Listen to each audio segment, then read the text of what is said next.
ঢাকা বিশ্ববিদ্যালয়ের লাস্ট 20 থেকে 25 দিন প্রস্তুতি তুমি কিভাবে নেবে? আসসালামু আলাইকুম প্রিয় শিক্ষার্থীরা, আরেকটা নতুন ভিডিও নিয়ে তোমাদের সামনে হাজির হলাম। আমি মোহাম্মদ বিল্লাল সরকার। বর্তমানে পড়াশোনা করছি রাজশাহী ইউনিভার্সিটি। তো আমরা কিন্তু রাজশাহী ইউনিভার্সিটি, জিএসটি এবং চট্টগ্রাম বিশ্ববিদ্যালয় থেকে শুরু করে অনেক বিশ্ববিদ্যালয় নিয়ে কথা বলি, এবং তোমরা অনেক জনের প্রশ্ন করছো, ভাই তাহলে ঢাকা বিশ্ববিদ্যালয় নিয়ে কি জন্য কথা বলেন না? তো আমি তোমাদের একটি ওভারঅল ধারণা দেওয়ার চেষ্টা করবো, অর্থাৎ লাস্ট সময়ে ঢাকা ইউনিভার্সিটি প্রিপারেশনটা তোমরা কিভাবে নেবে।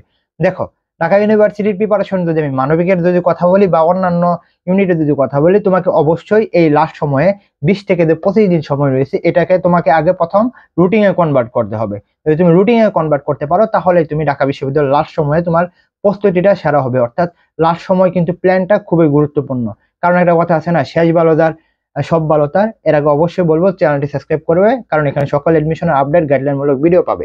দেখো, ঢাকা বিশ্ববিদ্যালয়ে চান্স পেতে হলে তোমাকে কিন্তু দুইটা বিষয় দেখতে হবে, একটা এমসিকিউ আর একটা রিটেন। এমসিকিউ এবং রিটেন। তো এমসিকিউ এর মধ্যে ভালো করতে হলে অবশ্যই তোমাকে আমি বলবো যে এসএসসি সিলেবাসে রয়েছে শর্ট সিলেবাস, সেই সিলেবাসের ইংলিশ যে টপিক গুলো রয়েছে, আমি ইনশাআল্লাহ কালকে এটা দেওয়ার চেষ্টা করবো কি কি টপিক পড়বে। তো সাবস্ক্রাইব করলে থাকলে তোমরা ওইটা পেয়ে যাবা। দেখো, যেটা বললাম যে ইংলিশের যে টপিক গুলো রয়েছে, যে right form of verb, narration, voice, conditional, phrase and idioms, phrase and idioms না, গ্রামারের মধ্যে হচ্ছে ক্লোজ এন্ড ফ্রেজ, প্রিপজিশন, এগুলো কিন্তু তোমাকে আগেই কভার করতে হবে। কমপ্লিটিং সেন্টেন্স, এগুলো কিন্তু কভার করতে হবে।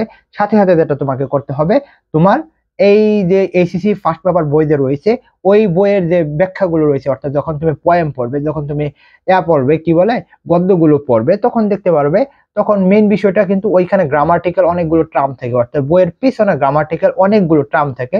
তো সেইগুলো কিন্তু তোমাকে অবশ্যই অবশ্যই পড়ে নিতে হবে, কারণ হচ্ছে যে লাস্ট যে 20 থেকে 25 দিন আছে, ওইগুলো কাভার আপ তোমাদের করতেই হবে, তাই না?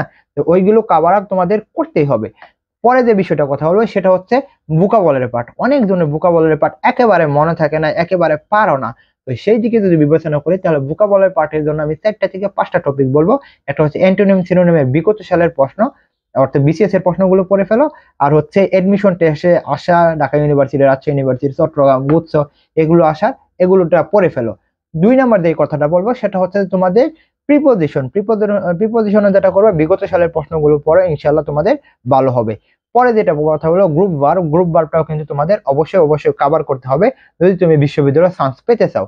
পরে যে বিষয়টা কথা বলো ফ্রেজ এন্ড ইডিয়মস, আমি কথা বলো লাস্টের সময়টা হচ্ছে তোমাকে রিভাইজ যাওয়া, এতদিন যা পড়ছো সেগুলো পড়ো। যদি তোমাদের আরো কম পড়া হয়ে থাকে, তাহলে তুমি বিগত সালের প্রশ্নগুলো সমাধান করতে পারো, এগুলো মুখস্থ পার্টের ক্ষেত্রে। এখন বলি রিটেন পার্ট। রিটেন পার্টের ক্ষেত্রে বাংলা এবং ইংলিশ দুইটাই খুবই গুরুত্বপূর্ণ, এবং দুইটাই কিন্তু আলাদাভাবে পাস করতে হয়। তো সেই দিকে বিবেচনা করলে আমরা দেখতে পারবো যে বাংলার জন্য অবশ্যই বাংলা যে কবিতাগুলো রয়েছে, কবিতার ব্যাখ্যা, কবিতার লাইনগুলো তোমাদের তুলে ধরতে পারে। যেমন আমি একটা তোমাকে বলতে পারি যে, আমি তোমার একটা বললাম 18 বছর বয়স ভয়ঙ্কর, তাজা তাজা পানে অসহ্য যন্ত্রণা। তাহলে দেখো 18 বছর বয়সে ভয়ঙ্কর বলতে কি বোঝানো হয়েছে, সেটা কিন্তু তোমাদের বোঝাতে হবে। এই বয়সটা এটা নেতিবাচক না ইতিবাচক, এই বিষয়গুলো তোমাকে ওইখানে লিখতে হবে। অর্থাৎ মানে 18 বছর বয়স ভয়ঙ্কর, তাজা তাজা পানে অসহ্য যন্ত্রণা বলতে এই বয়স অনেক সময় ভয়ের কারণ হয়, চারিদিকে অন্যায় অত্যাচার দেখে তরুণরা যন্ত্রণায় ক্ষুব্ধ হয়ে পড়ে, এরকম ভাবে তোমাকে ব্যাখ্যা দিতে হবে। ইংলিশের জন্য সেম। ড্রিম থেকে তোমাকে প্রশ্ন দিল, তোমার ড্রিম থেকে ওই প্রশ্নগুলো তোমাকে অবশ্যই অবশ্যই পারতে হবে। এই জন্য অবশ্যই পোয়েম এবং হচ্ছে ইংলিশ পোয়েম বাংলা পোয়েমটা তোমার লাস্ট সময় তোমাকে অবশ্যই অবশ্যই ভালো করে পড়ে দিতে হবে।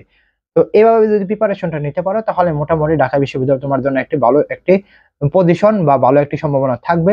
যাদের স্বপ্ন রাজশাহী ইউনিভার্সিটি, চট্টগ্রাম এবং জিএসটি বিশ্ববিদ্যালয়, তো তারা কিন্তু আমাদের এই কোর্সে ভর্তি হতে পারো। বাংলা, ইংলিশ এবং জিকে তোমাদের ক্লাসগুলো হবে পিডিএফ, এবং আমাদের আমাদের যে রেকর্ডিং ক্লাসগুলো তোমরা দেখতে পারবে, প্লাস হচ্ছে পিডিএফ আকারে তোমাদের পড়ানো হবে। তোমরা ওইখানে সরাসরি প্রশ্ন করতে পারবে সিক্রেট গ্রুপের মধ্যে, এবং তোমাদের প্রবলেম সলভ করানো হবে। এবং তোমাদের যেটা মেন বিষয় মেন্টালিটি, অর্থাৎ তোমাদের মানসিক সমস্যা, মানসিক চাপ, সেটা হচ্ছে তোমরা মেন্টরশিপটা পাবে, এবং 70টি পরীক্ষা সাথে পাবে।